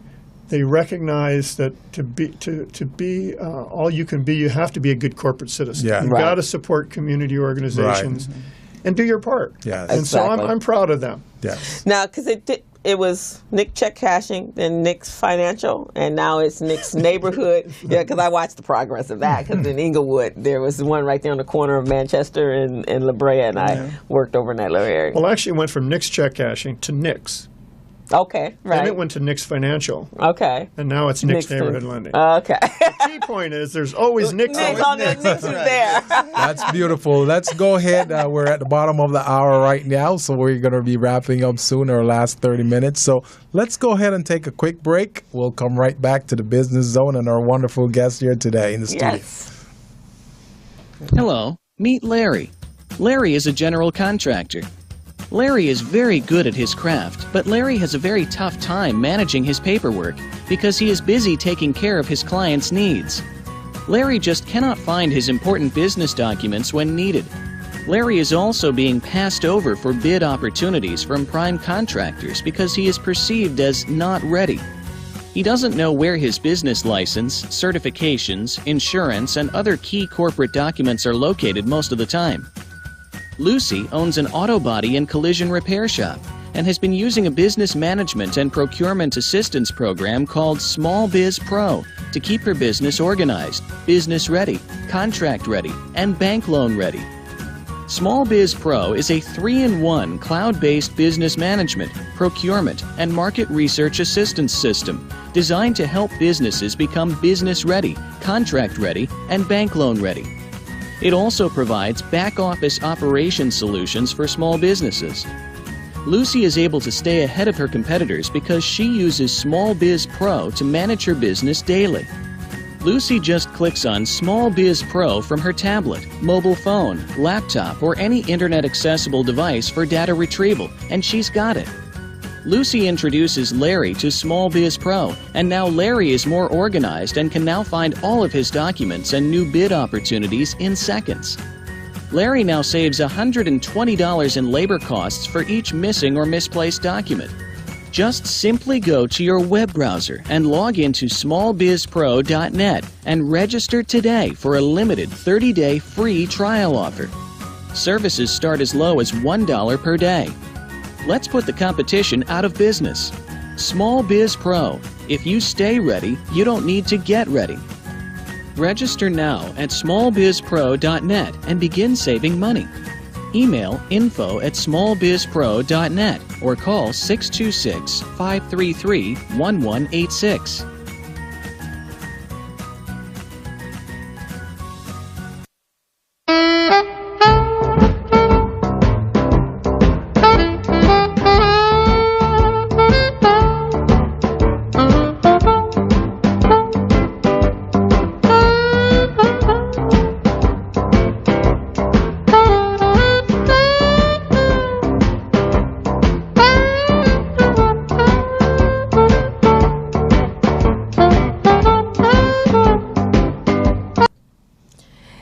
We are back. We have just had a phenomenal conversation and learning all about NIX Financial, NIX Neighborhood Banking, and NIX, and Tom Nick. And the thing I love about this is Tom Nick is a regular entrepreneur, just like all of us.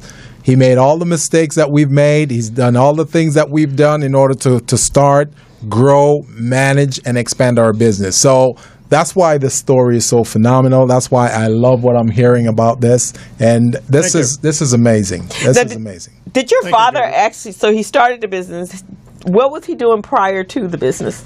Well, for your old timers in LA, there used to be a bakery in town called Helms Bakery. Oh, yes, I know that. Right. Okay, they used to deliver donuts and bread to the home. And my dad worked for their major competitor called Golden Crust. Less well known. Oh, okay. But in 1966, Golden Crust sold out to Helms. They didn't. My dad was sales manager. They didn't need two sales managers. Right. So he was out of a job. Okay. Which happens a lot. People start business because they lose their job. Yes. They go, I'm going to take this opportunity. Well, he didn't have any money. We didn't have any money. Yes. It was $1,200 when he started, originally as this bakery distributorship, distributing bakery products to 28 independently owned bakery route drivers that didn't want to go to Helms. Okay. That's how we started. Yeah. And we had a day-old bakery thrift store in front. Oh, yes, right. It's still there. It's still, it was. It was there for many years. But, that slowly evolved into full mom-and-pop grocery store. Yeah. That's how we started. Oh, okay. So he really didn't have didn't really have business experience. Again, it was what did I call it? It was solving a pain. It was a pain out there, and by necessity, which is how a lot of businesses start. OTJ. Yeah, on the job training. On the job training. Right, exactly. But I like the fact that because a lot of our business owners, when you talk to them and you say, okay, what do you need to start your business? Money. Yeah. Okay, but I was last week on the show. I was sharing with someone else on the Nifty.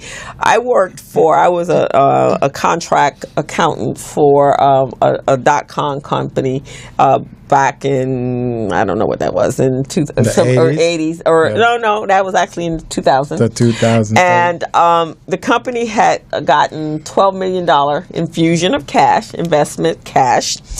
I came in August, and 10 months later, they had burned through $12 million.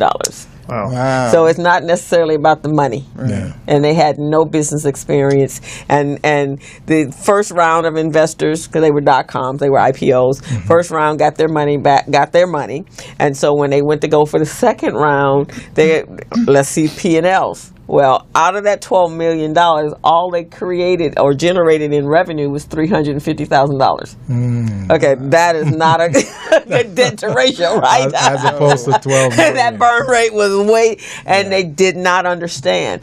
And mainly they had high salaries. And I mean, anybody could come in with some proposal, with some idea, and they would just kick out $50,000, $60,000, $70,000 for it, $100,000, and so they burn through it. So it's not always about money. Yeah, no, Norma, but you have to have money to. Well, you got to have money to grow the business. Yeah, you got to have some money, but you just got to know how to use it. But not always having a big, huge $12 million influx is going to make your business successful. Right. What you did, the learning on the job.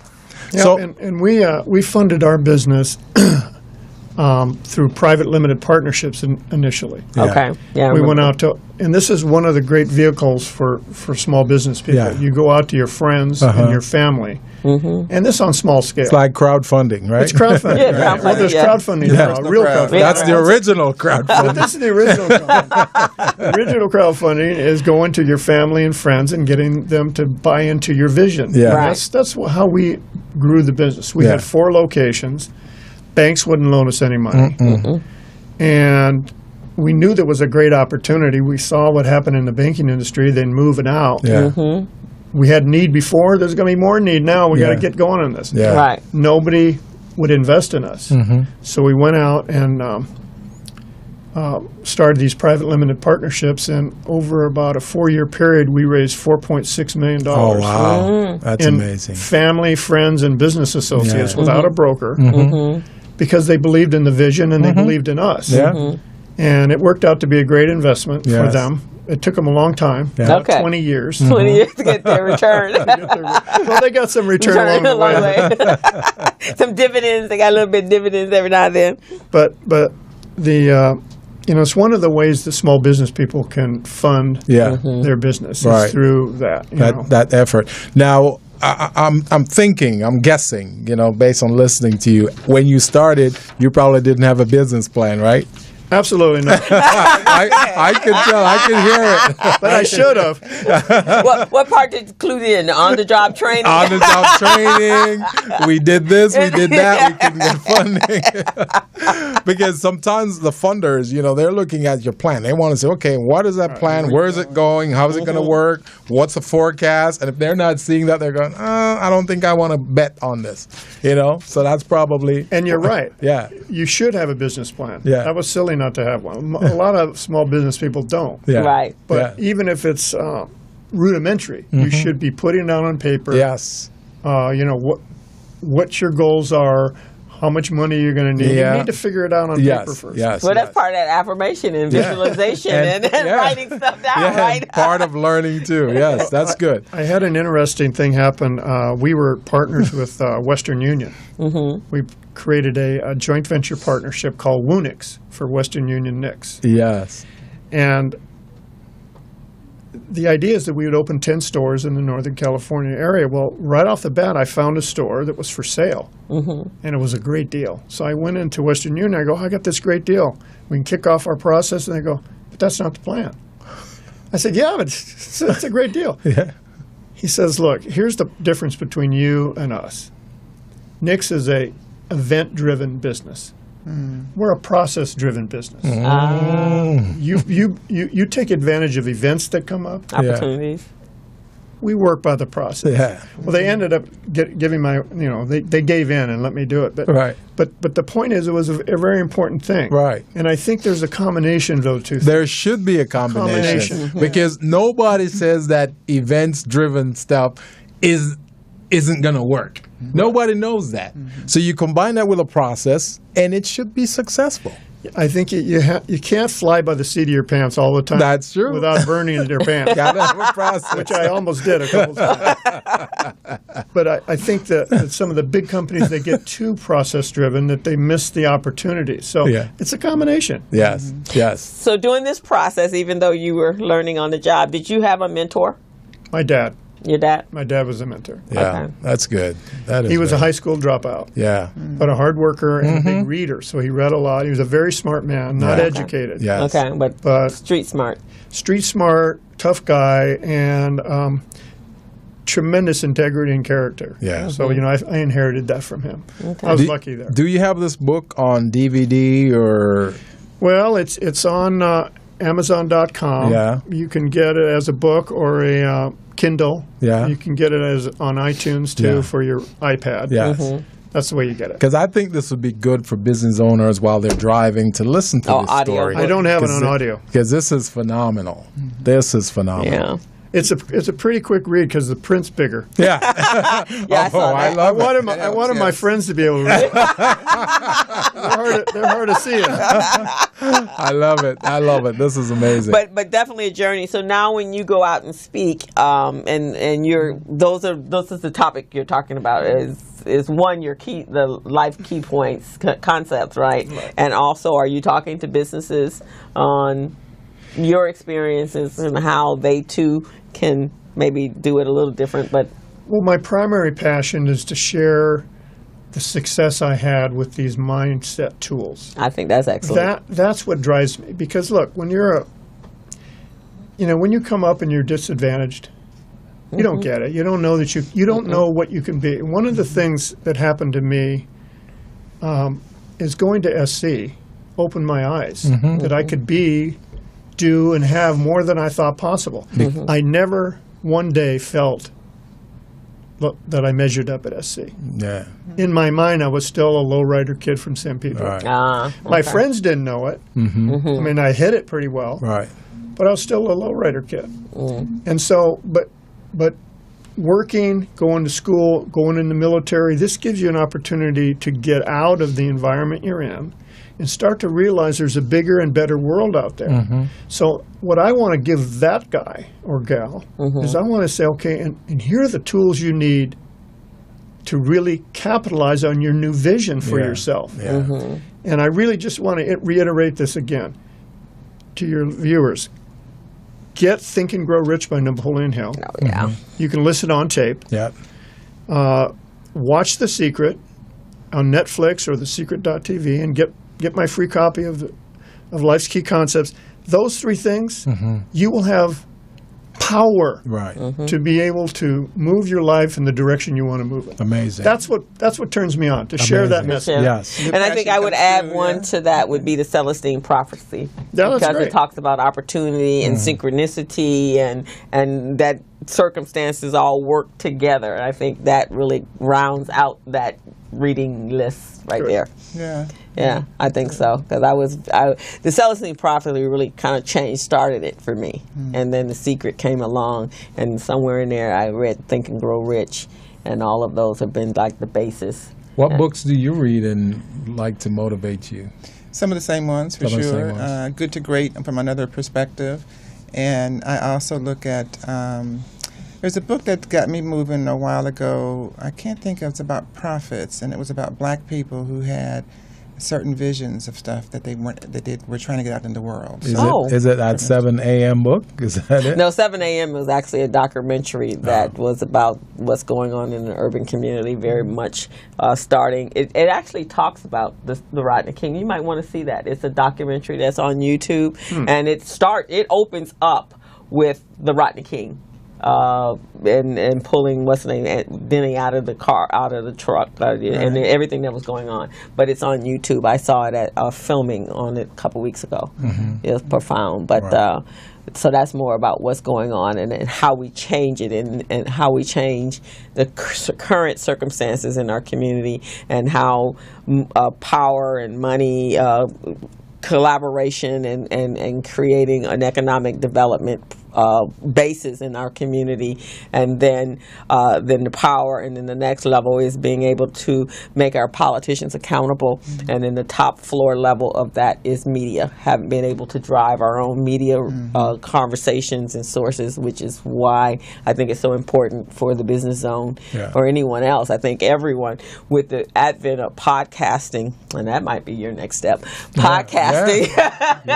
Podcasting is a revolutionary way to get your message out there, to continue to make you authority at what you do, and then people are listening. Podcasting, Dave Ramsey made a big hit. I mean, him and Susie Orsman, they kind of turned podcasting into a money-making fuel machine, like NIX. Like NIX. Well, I really, you're right. I do think you should get involved in podcasting because you've got the material, you've got the experience and the expertise, and we've got the producer right here. You see what I mean? So she can walk you right through it. She has classes every month that she teaches on this. I'm serious because you've got a population here already waiting, listening. They're hungry for what you have. So I think you should talk to her. All right. Right after this show.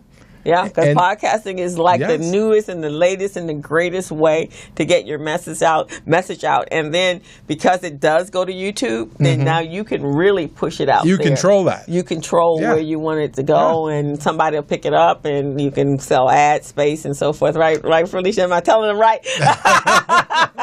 and it can really work. And then, you make money while you sleep. Yeah, and she would be perfect as your partner over here. Yeah. In case you don't want to do all the work yourself. I definitely don't.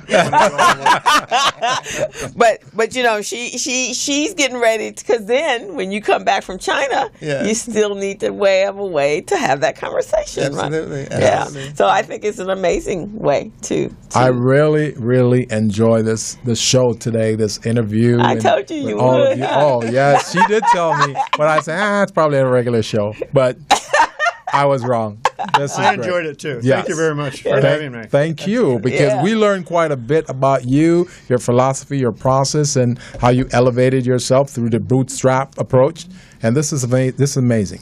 Now I know why Melba raves about you. So when I go home and when I upload the show, I'm going to send it to her and say, okay, now I get it. Now I get it. Because even when I didn't read all the book, but I read through it, it wasn't the same as meeting you in person. Yes. And feeling, like I said, I'm an empath. Yes. And so I feel the energy of people, and I feel that authenticity and the realness of it. And I think we need more of you. Oh, yes. Or more of that energy in the world, especially our business world. I think we're kind of in a environment now where the civilities of life and being happy. I think there are a lot of very unhappy people in this country right now.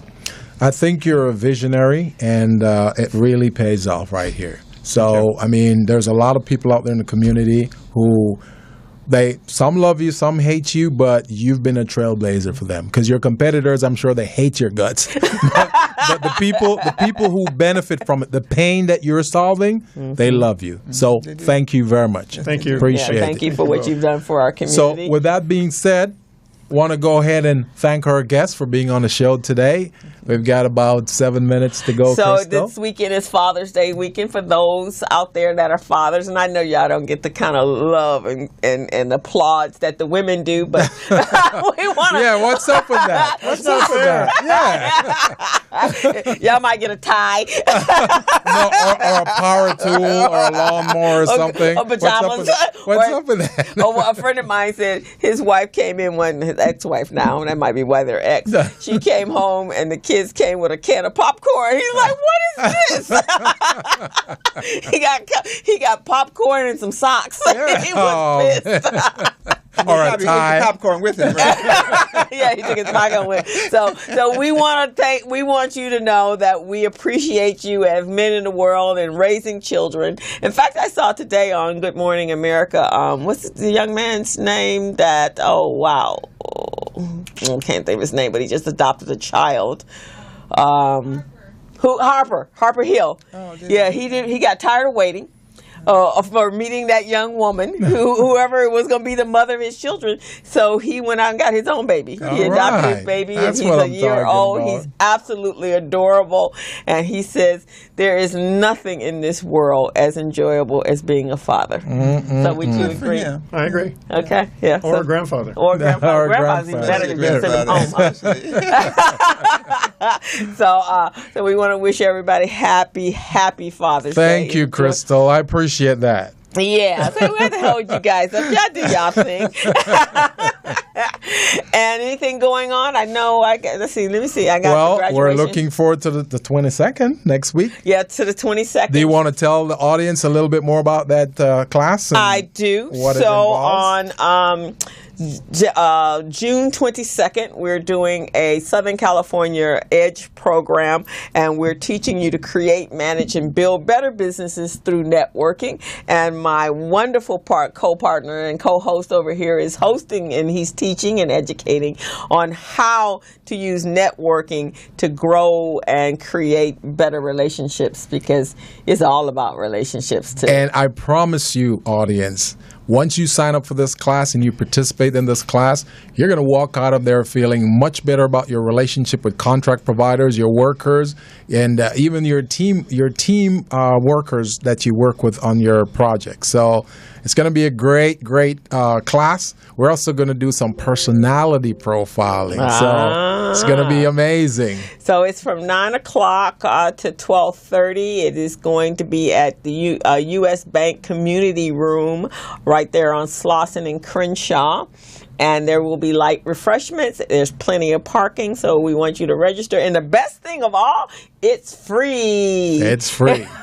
So come on down. And this class is sponsored by SoCal Edison, Southern California Edison. And this is part of their EDGE program. It's a phenomenal program. And this is giving you an introduction to their system, wherein we will help you to register. They have a system called the Arriba system. So we'll help you to register in that system so you can go after contract opportunities. So this is going to be a great process. And it's the first one of a series. There are 4. There's one August 17th, one August 24th, and then September 21st. And all of them are about networking and building networks and relationships within your network of business and people that you meet, and teaching you how to do it right. It's really more than getting a business card and coming home and throwing it in the business card drawer. Yes. And we talk a lot about Small Biz Pro on this program. Many of you know what it is. Many of you don't know what it is. Small Biz Pro is a business management, procurement assistance, and market research assistance system that I developed over 9 years ago for small businesses to help them to become business ready, contract ready, and bank loan ready.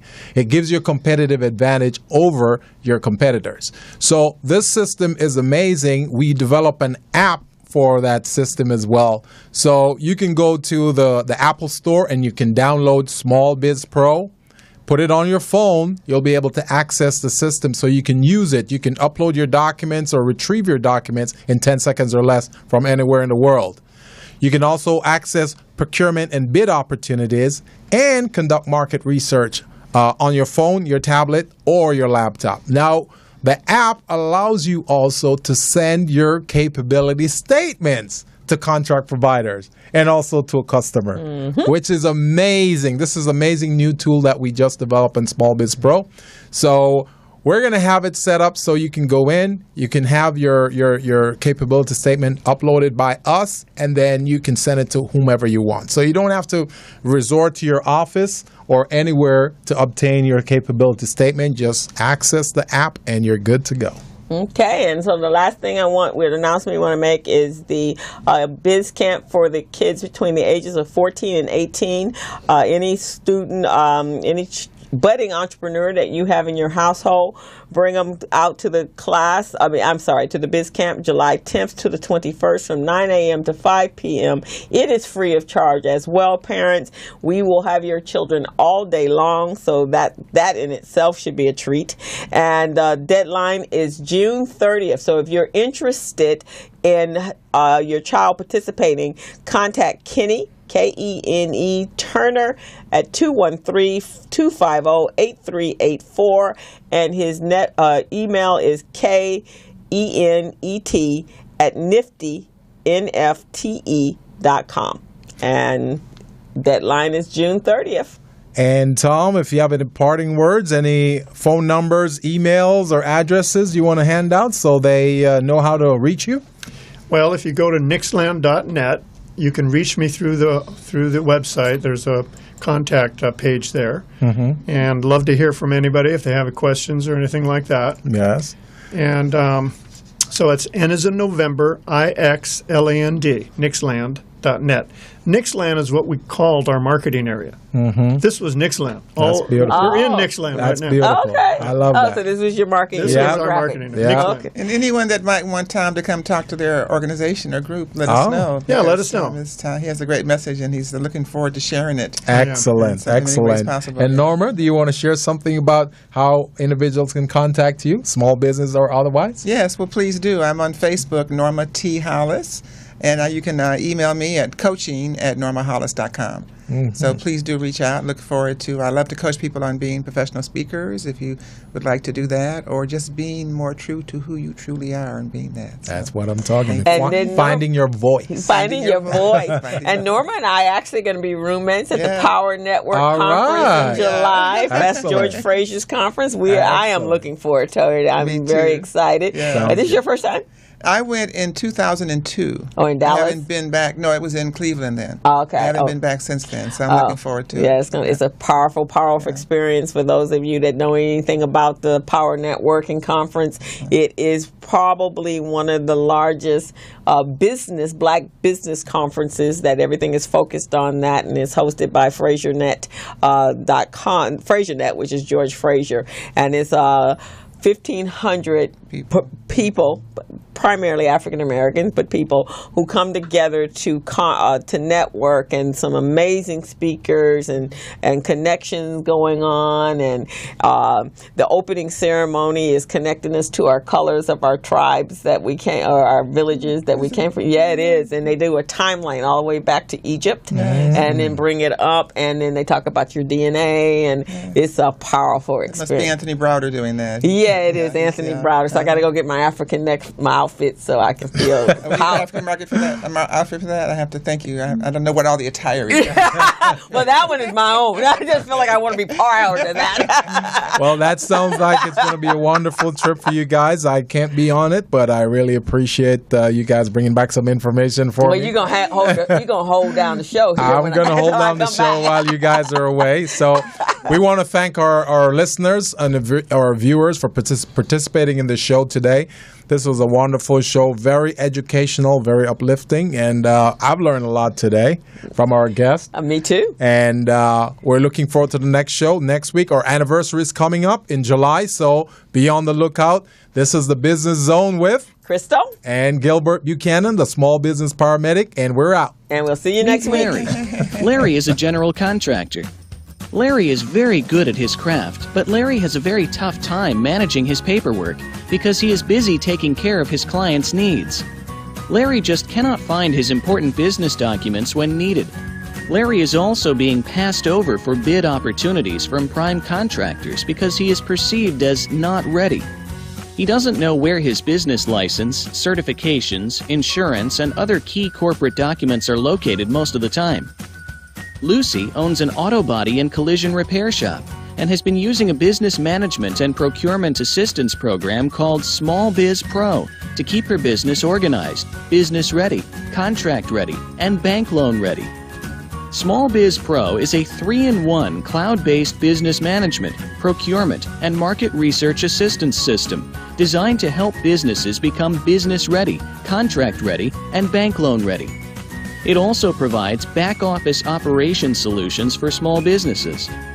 Lucy is able to stay ahead of her competitors because she uses Small Biz Pro to manage her business daily. Lucy just clicks on Small Biz Pro from her tablet, mobile phone, laptop, or any internet-accessible device for data retrieval, and she's got it. Lucy introduces Larry to Small Biz Pro, and now Larry is more organized and can now find all of his documents and new bid opportunities in seconds. Larry now saves $120 in labor costs for each missing or misplaced document. Just simply go to your web browser and log into smallbizpro.net and register today for a limited 30-day free trial offer. Services start as low as $1 per day. Let's put the competition out of business. Small Biz Pro. If you stay ready, you don't need to get ready. Register now at smallbizpro.net and begin saving money. Email info@smallbizpro.net or call 626-533-1186.